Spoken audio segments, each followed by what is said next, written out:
예, 안녕하세요. 아시아경제 경제전문방송 AK라디오입니다. 저는 필수경제를 진행하는 경제금융 에디터 김필수입니다. 오늘은 이선혜 증권자본시장 부장과 함께 탄핵 정국의 증시가 어디로 흘러갈지 얘기해 볼까 합니다. 상당 기간 영향이 있을 것이고 그런 의견이 있는 반면에 이제 고비는 넘겼고 펀더멘털 대비해서 너무 많이 빠져 있다 이런 의견도 있는데 이 부장과 함께 얘기를 나눠보도록 하겠습니다. 이 부장 어서 오세요. 네, 안녕하세요. 네, 반갑습니다. 우선 계엄이 발동된 게 지난 3일이었죠. 네. 예, 그 이후에 주가 흐름이 어땠는지 좀 간단하게 얘기를 해주시죠. 네, 우선 그 윤석열 대통령에 대한 탄핵 소추안이 국회를 통과한 후에 금융투자업계에서는 곳곳에서 좀 최악의 불확실성을 피했다 이렇게 안도의 목소리가 나왔는데요. 네. 그 탄핵 소추안 가결 후에 첫 거래일에 일단 국내 증시가 상승 출발은 했는데요. 네, 이제 그 오후에 장 마감할 때는 하락 마감을 했고 다음 날에도 조금 약세를 보였습니다. 그리고 이제 오늘 좀 다시 빨간불이 켜져가지고 소폭의 상승세를 현재 보이고 있습니다. 그렇군요. 계엄 이후에 많이 빠졌다가 제가 알기로는 지난주에 월요일 빼고 4일 연속 올랐고요. 네네. 그리고 이번 주 들어서 월요일, 화요일 빠지고 오늘 다시 좀 오름세. 네네. 네, 이런 흐름 같고요. 네. 지금 윤 대통령 탄핵 수추가 역대 3번째잖아요. 네. 그래서 과거 2차례 사례도 있었는데 그때 당시에 주가를 짚어보는 것도 의미가 있을 것 같거든요. 네네. 어땠나요, 그때 당시에는? 예, 지금 현재 그 과거 두 번의 그 대통령 탄핵 정국이 시장에 미친 영향 분석을 통해서 네. 지금 조금 증시 전망을 하려고 하는 움직임이 있는데요. 우선 그 고 노무현 전 대통령 탄핵 때를 보면 그때 2004년 3월 12일이죠. 이때 그 당시 노무현 대통령이 선거 중립 의무를 위반했다는 이유로 탄핵 소추안이 가결됐고요. 이때 정치적 불확실성이 높아지면서 금융시장이 단기적으로 충격을 받았습니다. 하지만 그해 그 5월 14일 헌법재판소가 탄핵 소추안을 기각 결정하자 상황이 조금 반전이 됐는데요. 그 기각 결정 당일 그리고 그 다음 거래일에 코스피가 각각 2.7%, 5.1% 이렇게 조금 많이 하락은 했는데요. 이후 바로 반등을 좀 시작했습니다. 원달러 환율 역시 그 탄핵 소추안 기각 결정 당일에 1,186원 이 정도로 하락 전환을 했고요. 그해 6월 1,155원까지 하락을 했습니다. 국고채 3년물 금리도 좀 같은 흐름을 보였고요. 전반적으로 불확실성이 해소되면서 다시 회복된다는 얘기고. 네. 그리고 이제 그 박근혜 전 대통령 탄핵 당시로 가보면 이게 2016년 12월 9일 날 가결이 됐고요. 이 탄핵 소추안 가결 당일 코스피가 0.3% 정도밖에 하락을 하지 않았고 원달러 환율은 전일보다 한 7원가량 정도 상승을 했는데요. 이렇듯 시장 충격이 크지는 않았습니다. 그리고 2017년 3월 10일 헌법재판소에서 8대 0으로 전원 일치 의견으로 탄핵 소추안을 인용했는데요. 이때에도 시장 충격은 크지 않았습니다. 당일 코스피는 오히려 0.3% 상승했고요. 원달러 환율은 1,118원 정도까지 낮아졌고 국고채 3년물 금리도 1.65%까지 떨어졌습니다. 이 대통령 탄핵이 결정된 만큼 금융시장이 어느 정도 탄핵 가능성을 예측을 했었던 영향이 일단 작용을 했고요. 또 당시에는 그 미국 대선에서 그 도널드 트럼프 대통령이 당선하면서 국내 이슈의 영향보다는 좀 트럼프 당선에 따른 그런 달러 강세 이런 대외 여건이 조금 크게 작용을 해서 이 같은 결과가 일어났던 것으로 조금 생각이 됩니다. 그러니까 박근혜 대통령 탄핵 당시에는 노무현 대통령과는 다르게 소추 이후에도 크게 안 떨어졌고 그다음에 파면 이후에는 오히려 더 올랐고 그렇게 작용했던 것 같네요. 지금 이렇게 두 사례를 봤지만 탄핵 변수가 일관되게 이렇게 작용하는 것 같지는 않거든요. 변수로 어떤 시사점 같은 게 있을까요?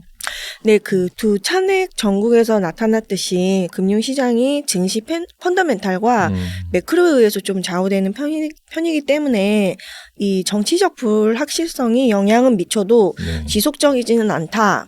이런 걸 일단은 보여주고 있는데 그 과거 사례에서 그 정치적 불확실성으로 인한 주가 영향이 주로 단기적이었고 중장기적 주가 방향의 흐름은 글로벌 경기 방향성이 좌우했다는 것을 저희가 조금 시사하는 거를 좀 눈여겨봐야 될 것 같습니다. 그래서 탄핵 정국이 장기화하면 불확실성이 커지고 정책 공백도 길어지면서 변동성이 확대될 수는 있는데 그런 관점에서 현 시점에서 이런 탄핵 리스크가 국가 신용도 하락을 야기하는 어떤 소버린 리스크로 전이될 가능성은 사실 적어 보입니다. 네, 네.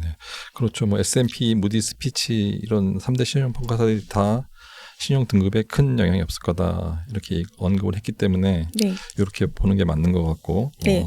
저는 아까 앞에서 아직 더 빠질 우려가 있다. 반면에 지금 바닥이고 펀더멘탈이 좋기 때문에 다시 오를 거다. 이런데 저는 제 개인적인 생각 후자 쪽에 좀 가깝거든요. 그리고 네. 지금 주가 낙폭을 보면 그 돌바락지에 비해서 생각보다 방어를 잘하고 있는 것 같고 이게 아까 얘기했던 펀더멘털 기초 체력도 좋아서긴 하지만 이번에 경제부처 중심으로 경제 쪽은 대응이 되게 신속하게 이루어졌던 것 같거든요. 그런 네. 영향도 있겠죠? 네네. 네네. 일단 한국은행이 네. 그 12월 4일 날 비정례 한매 조건부 채무 RP죠. 이거 매입 계획을 발표하면서 네. 빠르게 좀 유동성 공급에 나섰기도 하고 네. 금융위원회도 그 10조 원 규모의 증시 안정 펀드, 그다음에 40조 원 규모의 채권 시장 안정 펀드를 활용하면서 네네. 시장 안정화에 조금 적극적으로 나섰습니다. 예, 예, 네네. 예, 예. 반면에 좀 부정적인 얘기들은 어떤 건가요? 일단 증시가 그렇게까지 크게 흔들리진 않겠지만 네네. 저희 증시가 지금 사실 많이 지금 저평가 상태이고 최저점의 상태에 있는데 그래서 네. 증시의 봄이 그렇게 쉽게 찾아오지는 않을 것이라는 전망이 좀 있습니다. 네네. 왜 그렇다고 지금 전문가들이 분석을 하냐면 네. 현 시장 상황이 중국 수출이나 반도체 특수 등 경기를 떠받쳤던 그런 과거 탄핵 국면 때와는 좀 명확히 다르다고 보고 있는데요. 네. 현재는 내수뿐만 아니라 수출까지 좀 둔화하는 위기가 복합적으로 작용하고 있는데요. 네네. 그 2016년, 17년 박근혜 전 대통령 탄핵 당시에는 반도체 업황이 슈퍼사이클 그 초호황기 그 초기 단계여가지고 네. 민간 소비 증가율이 좀 떨어졌어도 설비 투자가 막 20%까지 넘게 증가했다는 점. 네. 그리고 또 2004년 고 노무현 전 대통령 탄핵 당시 때도요. 중국이 2001년 세계 무역기구 체제로 들어와서 2004년에 세계 공장으로서 한창 활기를 띠던 시기였거든요. 네. 그 이를 토대로 본다면 현재 증시가 좀 펀더멘탈과 매크로 측면에서는 그런 환경적인 측면에서 좀 불리한 국면에 놓여 있는 게 사실입니다. 네. 주변 변수들이 아주 좋게 작용한 방향은 아닌 거네요. 네네. 네, 그렇군요. 저희가 지금 이제 주가를 위주로 살펴보고 있는데 주가는 사실 여러 가지 요인들이 반영된 결과잖아요. 네. 그럼 여기에 영향을 미치는 주요 요인들이 여러 가지가 있는데 저희가 얘기 안 할 수 없는 게 일단 한국같이 수출 비중이 높은 나라에서는 환율 동향이 되게 중요하잖아요. 네네. 환율은 어떤가요? 네, 네. 그 현재 증시를 좀 억누르는 요소로 환율 상승이 지금 많이 부담이 되고 있는데요. 네, 네. 그 탄핵 1차 관문을 통과했으니까 불확실성이 해소되고 증시가 안정을 찾을 거다 이렇게 다들 기대를 하고 있지만 네.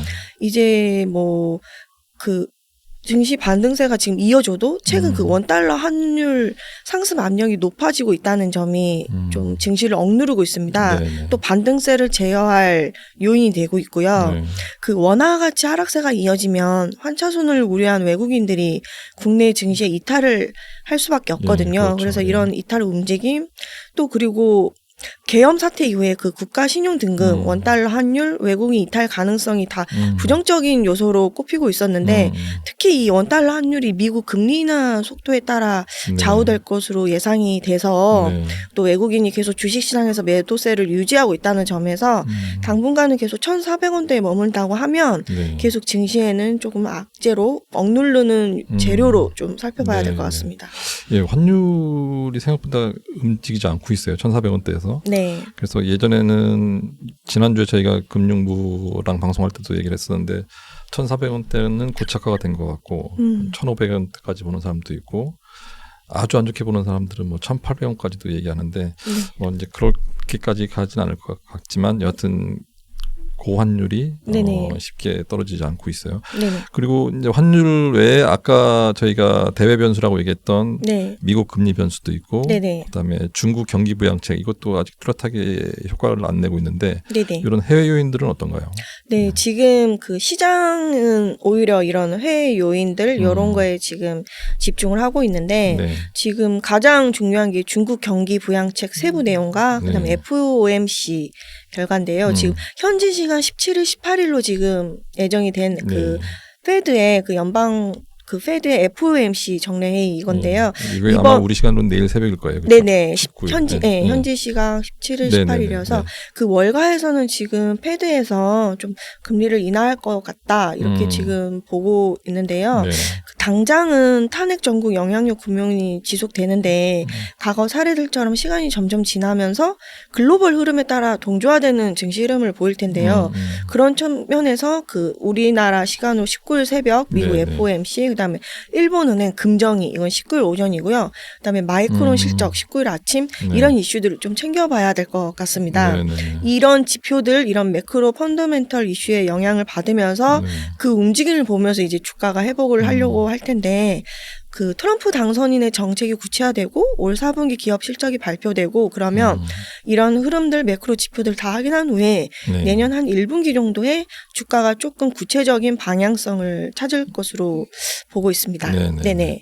그리고 어쨌든 그 FOMC 얘기를 한번 조금 더 짚어보자면 뭐 1월 FOMC까지는 봐야 되겠지만 일단 1월 금리 동결도 조금 유력시하고 있는 상황이어서 이런 그 연준의 보수적인 스탠스 강화 여부를 둘러싼 불확실성 으로 증시 변동성은 당분간은 좀 지속될 것으로 하지만 이후에 조금 안정을 찾을 것으로 이렇게 보입니다. 네, 그렇군요. 아까 중국 경기 부양책은 제가 좀 봤더니 선언적으로 5% 성장은 얘기는 했긴 했는데 아직 내수가 되게 부진해서 달성이 어렵지 않냐. 그래서 부정적인 그러니까 우리 한국 증시에는 부정적인 재료로 작용을 할 것 같더라고요. 이것도 아마 한국 증시를 좀 제약을 할 것 같고. 그런 것 같습니다. 저희가 이제 크게 막 환율, 주가, 뭐 미국 금리, 중국 경제 이렇게 거시적으로 봤는데 이제 조금 미시적으로 들어와서 구체적으로 사람들이 많이 궁금해하는 주가 전망, 증권사들을 어떻게 보고 있습니까? 지금 코스피가 지금 2,486에서 지금 움직이고 있는데 사실 뭐 계속 박스권을 유지할 것으로 보고 있긴 합니다. 이제 조금 전망이 엇갈리는데 우선 코스피가 연말에 2,600까지도 갈 수 있다 이런 뷰를 제시한 곳이 있는데 사실 그 뭐 계엄령 사태 이후에 정치 불확실성 요인이 이미 증시에는 반영이 됐고 그다음에 국제 벤치마크죠. 그 모건 스탠리 인터내셔널 한국 지수가 이번 탄핵 과정에서 연준 고점 대비 26%나 하락을 했거든요. 그렇다고 하면 지금 국내 증시에 추가 반등 여력이 있다. 이렇게 보고 있는데 그 사실 그 2024년 그 MSCI 달러 환산 한국 지수가 고점 대비 26% 하락한 것은 과거 글로벌 금융위기, 그다음에 뭐 선진국 재정위기, 그다음에 코로나19 팬데믹, 그다음에 연준 기준금리 인상 이후 국면을 제외하고는 되게 큰 폭으로 하락했거든요. 그때는 최소 13%, 최대 27% 하락을 했는데 현재 26%까지 빠졌으니까 가격 조정이 충분히 진행됐다고 보고 있습니다. 그래서 이제 하나증권 리서치 센터 같은 경우에도 이러한 그 이유를 근거로 해서 한 뭐 2,600선까지는 회복하지 않겠느냐 이렇게 좀 보고 있고 KB증권도 뭐 랠리까지는 좀 힘들 것으로 보고 있는데 저희가 지금 워낙에 그 박스권에 갇혀있기 때문에 그래도 2,600선을 향해서 나아갈 것이다. 그리고 현대차증권도 딱 2,600선까지는 좀 열어놨거든요. 근데 이제 2,600선까지 오르겠다고 한 건 아니고 열어만 놨는데 여기도 이제 그 근거로 제시한 게 코스피 200 변동성 지수인 V코스피를 근거로 제시했는데 이 V코스피가 지금 빠른 속도로 정상화가 됐거든요. 그래서 또 그래서 지금 코스피나 코스닥 이 양 시장이 비상계엄을 발표하기 전까지는 현재 그 회복에는 성공했기 때문에 2,600선까지 좀 열어놔야 된다. 그리고 지금 외국인이 좀 코스피를 순매도 하긴 했는데 지금 현재 시각에서는 조금 사들이고 있고요. 그리고 어쨌든 그 강도가 높지 않고 같은 기간 코스피 선물은 순매수했거든요. 그런 수급 차원에서도 조금 긍정적인 부분이 있다고 생각을 해서 2,600까지는 좀 보자 이런 의견이 있고 다만 2,600까지는 좀 힘들다. 아직은 여전히 박스권에서 좀 머물 것 같다. 이런 회의적인 시각도 보이기도 합니다. 이게 뭐 탄핵 전국 이슈가 이미 증시에 반영이 됐기 때문에 증시 반등 폭이 크지 않을 거고 그리고 뭐 코스피와 코스닥은 이미 모두 낙폭을 지금 만회한 상황이기 때문에 그 탄핵 그 가결 소식이 어떤 불확실성을 좀 더 감소한 쪽으로 해석만 할 뿐, 그래서 뭐 이러한 결과가 주식시장에 나쁘진 않는데 그렇다고 엄청난 상승 모멘텀으로 작용하기에는 좀 재료가 부족하다. 그래서 그 가격 반등폭을 가져오기에는 조금 애매하다. 이렇게 보수적으로 보는 시각도 있습니다. 네. 전반적으로는 2,600까지 낙관적인 의견들이 좀 우위인 것 같고, SK증권 정도가 그렇게 좋지 않을 수도 있다, 이렇게 본 것 같네요. 그럼 마지막으로 뭐 들으시는 분들이 제일 궁금해할 유망 업종, 요거 간단하게 한번 짚어주실래요? 네네. 네. 지금 아직 코스피가 2,500선은 돌파하지 않았는데요. 네. 좀 그 2,500선을 돌파하거나 좀 돌파를 시도하거나 이런 안착하는 과정에서 계속 단기 등락은 있을 텐데요. 네네. 그럴 때 조금 관망하면서 또 현금 여유가 있다면 저점 매수는 좀 유효하다고 증권가들이 지금 판단을 하고 있습니다. 네네. 다만 그 저점 매수가 유효해도 옥석 가리기를 조금 진행을 해서 네, 그렇죠. 좀 상승 효과를 효과적으로 확대할 필요가 있는 그렇게 뭐 올해 낙폭이 큰 업종, 내년에 순이익이 증가할 것으로 기대되는 업종 이런 데 좀 저점 매수로 들어가는 게 좋을 것 같다고 조금 조언을 하고 있습니다. 네네. 그래서 그 국내 증시에서 현재 연간 그 낙폭 가대한 업종 중에서 좀 순이익이 2025년에 증가할 것으로 기대되는 업종으로는 그 반도체, 은행, 소프트웨어, IT 하드웨어, 방산이 조금 네. 꼽히고 있습니다. 네, 그래서 그 전문가들은 시장 안전성이 높아지면 실적 대비 저평가 업종들의 반등이 가장 뚜렷하게 이루어질 것으로 보고 있습니다. 그래서 뭐 하반기 들어서 사실 계속 부진했는데 반도체나 자동차나 2차 전지나 건설, 상사, 자본주 업종 등이 단기 현재 중기 측면에서 주요 지지권이나 변곡점에 지금 진입한 게 사실 차트상으로는 눈에 보이거든요. 네네. 그리고 또 뭐 이외에도 눈여겨봐야 할 게 환율 상승 국면에 강한 산업재 관련 업종 좀 주목할 필요가 있습니다. 여기에 좀 해당되는 업종으로는 뭐 에너지나 기계 조선, 뭐 자동차, 필수 소비 관련주가 좀 해당될 것으로 보입니다. 네, 그렇군요. 예, 뭐 요전에 저희가 증시 전망할 때도 말씀드렸지만 요거는 추천의 의미는 아니고 이런 산업들이 유망하다 이 정도로 이해를 해주시고 개별적으로 개인적으로 받아들이시면 될 것 같습니다. 예, 이 부장 오늘 전체 흐름부터 구체적인 업종까지 좋은 말씀 잘 들었습니다. 네, 감사합니다.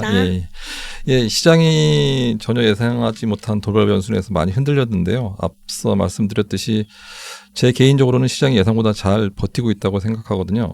기초 체력이 그만큼 튼튼하다는 얘기일 텐데 이럴 때일수록 냉정하게 판단하셔서 요즘 보니까 뭐 정치 테마주 다시 또 날리고 또 일부 투매하는 분들도 있고 그런데 이런 우를 범하시지 않으셨으면 좋겠습니다.